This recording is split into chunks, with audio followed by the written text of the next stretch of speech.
네, 여러분 안녕하십니까. 5월 28일 목요일 아침 매일 성경 목사 함께 나누겠습니다. 오늘은 창세기 49장으로 넘어가서 1절에서 15절까지 말씀을 함께 살피겠습니다. 제가 앞부분을 읽겠습니다.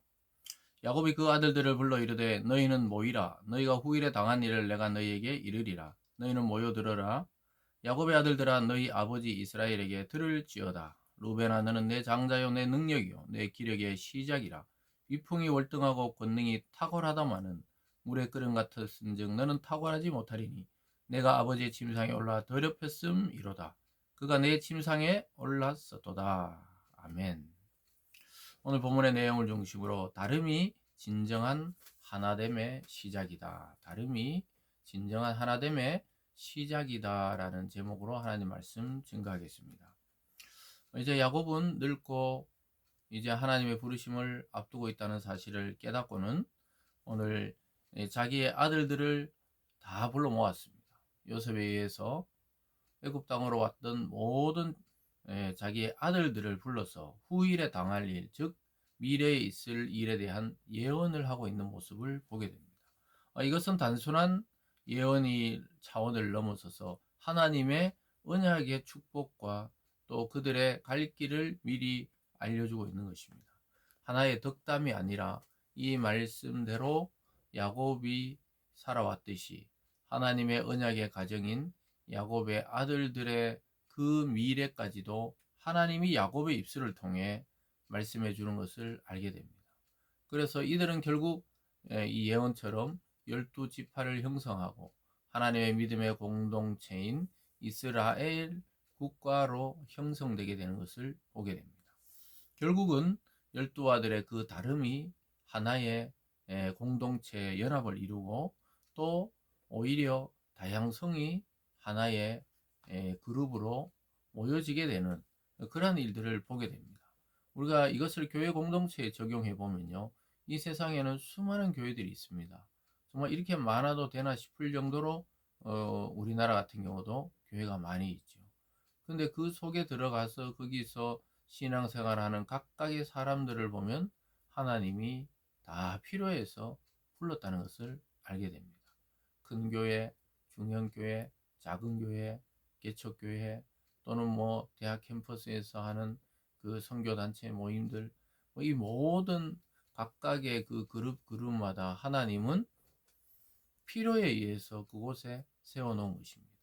그러나 그 모든 것이 예수 그리스도 안에 하나로 묶여 있고 연결되어 있다는 사실을 우리는 깨달아야 합니다. 그래서 어느 교회, 어느 교파, 어느 교단에서 신앙생활하든 고백이 같고 또 믿음의 신앙이 같고 또 성경의 그 신앙을 바탕으로 하는 모든 교회와 선교단체들은 사실은 그리스도 안에 하나로 묶여 있다는 것입니다. 그리스도는 머리요 교회는 그의 몸이다 했듯이 엮여 있는 것입니다. 오늘 12아들은 어머니가 또 각각 달랐습니다. 물론 12아들 전체가 다른 것이 아니라 네 어머니의 4명의 어머니에게서 난 아들들입니다.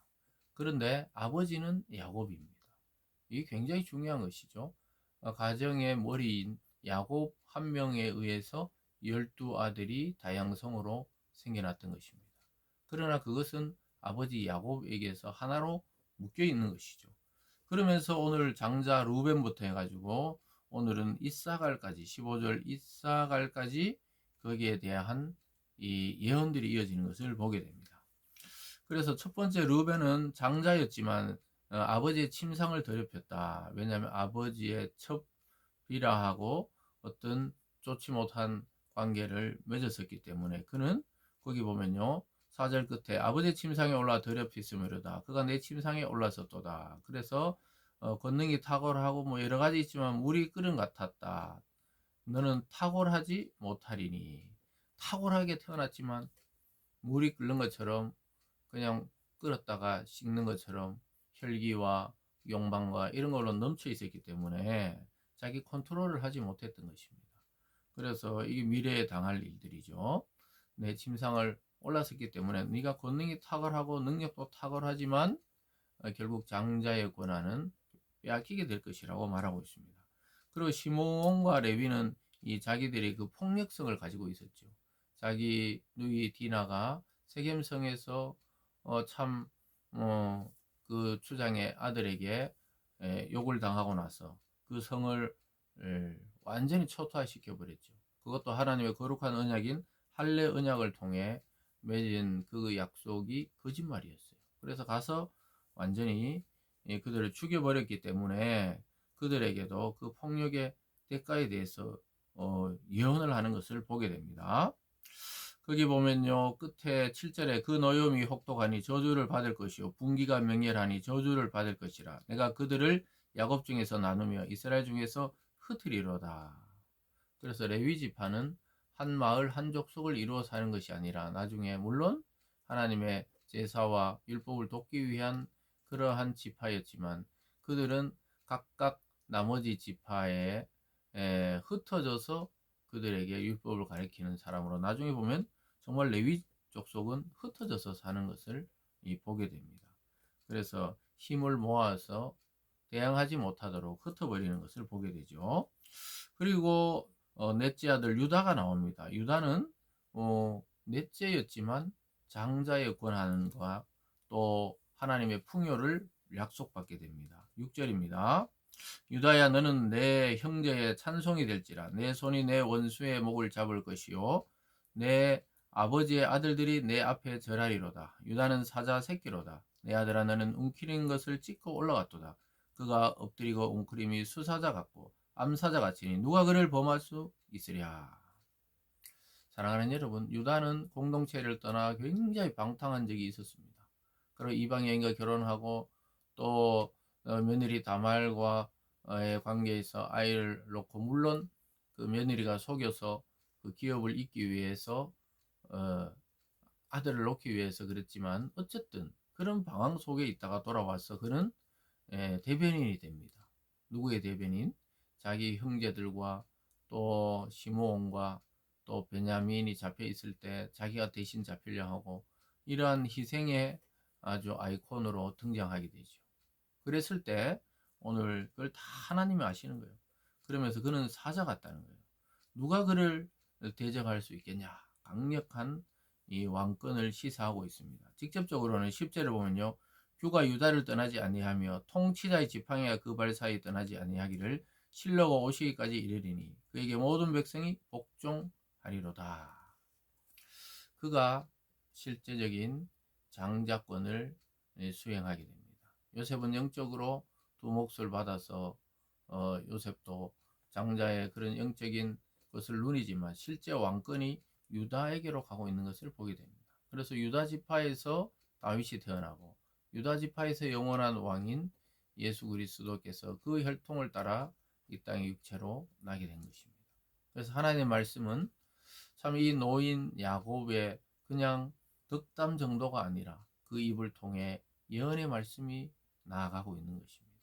구약의 선지자들이나 제사장들이나 오늘날의 말씀을 증거하는 목회자들이나 또는 전도자들이나 이런 분들이 하는 말이 때로는 하나님이 성령이 그 사람들의 사명자들의 입을 통해 성도들에게 또 어떤 사람에게로 전달될 때가 있습니다. 그래서 우리는 그런 분들의 말씀에 귀를 기울여서 그것을 나에게 주시는 하나님의 음성으로 여길 때 내 속에 어떤 능력이 드러나게 되고 문제가 해결되게 되고 그런 경우가 굉장히 많습니다. 그래서 설교 가운데 문제 해결을 받는 경우가 거의 답니다. 그래서 말씀을 잘 들어보면 나의 현재를 진단하고 미래를 볼 수가 있는 것이죠. 그래서 설교가 그렇게 중요한 것입니다. 그래서 예수님조차도 예수 그리스도 자체를 말씀이다 이렇게 이야기했죠. 그래서 그 말씀이 곧 예수님인 것처럼 말씀이 내게 능력 있게 다가올 때 문제 해결의 시작이 되는 것이죠. 그래서 오늘 야곱의 이 노년의 유언처럼 말하는 이 예언은 그대로 이루어진다는 것을 나중에 알게 됩니다. 그리고 13절에 가면 스불론이 나오죠. 스불론은 해변에 거주하니 그곳은 베메는 해변이라 그의 경계가 시돈까지 이르러다. 그래서 해변에 거주하면서 무역을 하는 그런 지파가 될 것이라고 이야기해주고 있습니다. 그리고 이사갈은 어떻습니까? 14절에 이사갈은 양의 우리 사이에 꿇어앉은 건장한 나귀로다. 그는 쉴 곳을 보고 좋게 여기며 토지를 보고 아름답게 여기고 어깨를 내려 짐을 메고 앞제 아래 성길이로다. 이사갈은 아주 힘있는 나귀처럼 짐을 지고 가야 되는, 그래서 어떻게 보면은 남의 종이 되는 그러한 역할을 하게 될 것이라고 예언해 주고 있습니다. 사랑하는 여러분, 오늘 전체는 아니지만 12아들에 대한 예언이 시작되고 있습니다. 각각 다르지만 하나님 안에서 하나 되는 역할이 됩니다. 각각 다르지만 이스라엘의 12지파를 형성해서 하나의 나라가 되는 그런 역할을 하게 되는 것입니다. 우리가 서 있는 자리, 내가 맡은 소명과 사명과 직분들, 그것은 나에게 주어진 고유한 하나님의 권한입니다. 그것을 잘 선용하고 또 그 일에 매진할 때, 남이 어떻게 가든 그것은 남에게, 그 사람에게 주신 하나님의 소명과 사명이고, 나는 나의 길을 간다. 그 마음으로 하나님께 받은 일들을 감당하면요, 나중에 보면 하나님이 안에서 그 전부 하나로 연결되어 있다는 것을 깨닫게 됩니다. 그래서 오늘도 나에게 주신 하나님의 일들을 찾아서 그 길로 정진할 때 우리 공동체와 우리 가정과 우리 사회가 하나님 안에서 연결되어 있다는 것이 보일 것입니다. 그래서 나는 나에게 주신 하나님의 일에 성실하게 오늘을 살 때 전체가 살아나게 되는 것이죠. 기도하겠습니다. 사랑의 하나님 아버지, 감사드립니다. 야곱의 이 덕담 같은 또 유언 같은 예언은 나중에 그대로 이루어지고 그것이 12지파의 성격과 캐릭터가 되어서 이스라엘이라는 국가로 형성되게 됩니다. 하나님, 다름이 하나됨의 시작인 것을 깨닫게 해 주시고, 공동체에서, 가정에서, 사회에서 다르다는 것은 틀림이 아니라 하나됨을 위한 오히려 하나님이 주신 개성과 다양성이라는 사실을 깨닫게 하여 주시옵소서. 그래서 우리도 오늘 나에게 주신 하나님의 일에 집중하는 복되고 귀한 하루 되게 하여 주시옵소서. 감사드리며 예수님 이름으로 기도드리옵나이다. 아멘.